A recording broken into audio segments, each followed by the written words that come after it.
नमस्कार मंडळी. आज जी रेसिपी मी तुमच्याबरोबर शेअर करणार आहे ती अगदी छोटीशी आहे पण खूप कामाची आहे.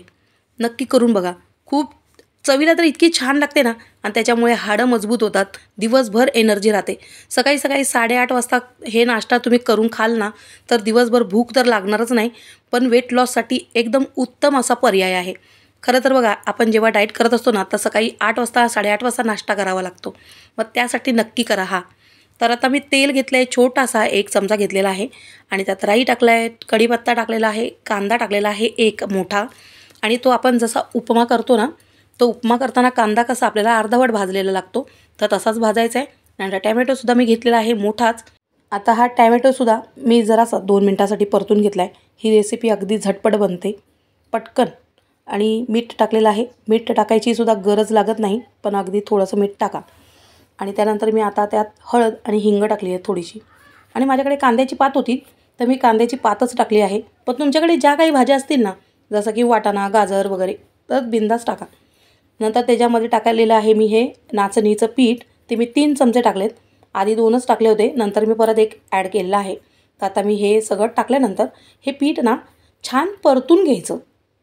या म्हणजे हे सगळं पीठ आहे ना थोडंसं भाजलं गेलं पाहिजे ना, म्हणून परतून घ्यायचं. आणि नंतर त्याच्यामध्ये मी आज चटणी टाकलेलं नाही आहे, पण तुम्ही आवडत असेल तर टाका. चटणी घरगुती किंवा आपलं हिरवी मिरची ते पण टाकलं तर चालेल. आता मी ताक आहे ना, त्याच्यामध्ये 2 चमचे दही घेतलं होतं, थोडासा मोठा चमचा. आणि ते मिक्स करून त्याचं मी ताक केलं आणि तेच ताक मी टाकलं होतं. आणि आता अर्धा ग्लास पाणी टाकलेलं आहे. आता याच्याचमध्ये आपल्याला हे शिजवून घ्यायचं आहे.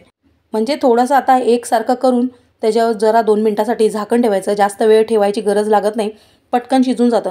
उपमा आपण असा लगेचच होऊन जातो ना 2 मिनटात, तसंच ही 2 मिनटाची रेसिपी आहे. तुम्हाला जेव्हा कधी पण पटकन भूक लागलेली असेल ना, वेट लॉस करायचा असेल किंवा नसेल, एनर्जीसाठी उत्तम सोर्स आहे. नक्की करा आणि खा. आणि मुलांनासुद्धा द्या. आणि खरं तर मुलांनासुद्धा ना या पदार्थाची सवय लावा. कारण की आपण जेव्हा सकाळी नाश्ता करतो ना, तर हा पदार्थ जर आपण बनवला तर मग मुलांसाठी काहीतरी वेगळं करावं लागणार. त्याच्याऐवजी एकच काहीतरी करावं लागेल, पण मुलांनासुद्धा ती एनर्जी मिळेल आणि त्यांच्यासाठी सुद्धा खूप चांगलं आहे. म्हणून नक्की करून खा. खरं तर कधी-कधी असं होतं ना, की आपण कुठेतरी बाहेर गेलेलो असतो संध्याकाळी आणि घरी यायला जरा उशीर झाला असेल ना, तर सगळंच स्वयंपाक, भाजी, पोळी वगैरे सगळं करत बसण्यापेक्षा ना, हा पदार्थ पटकन केला तर पोटसुद्धा भरतं, परत भूकसुद्धा लागणार नाही आणि हेल्दीसुद्धा. म्हणून नक्कीच हा पदार्थ करून खा. तुम्हाला नक्कीच आवडेल. आणि खरं तर याच्यामध्ये गाजर, वाटाणा वगैरे हे सगळं टाकलं ना तर आणखीन जास्त छान बनतो. पण आज माझ्याकडे नव्हतं म्हणून मी ते काही टाकलेलं नाही आहे. पण असासुद्धा म्हणजे जे माझ्याकडे होतं ना ते मी तीच भाजी टाकलेली आहे. पण त्यातसुद्धा तो इतकं छान झालं होतं. आता परत जेव्हा माझ्याकडे सगळ्या भाज्या असतील ना तेव्हा आणखीन एकदा नक्की करून दाखवेल. आणि हे मी पूर्वाला देते. माझ्या घरात पूर्वासुद्धा खूप नखरे करते जेवण्यासाठी, पण तिलासुद्धा खूप आवडतो हा.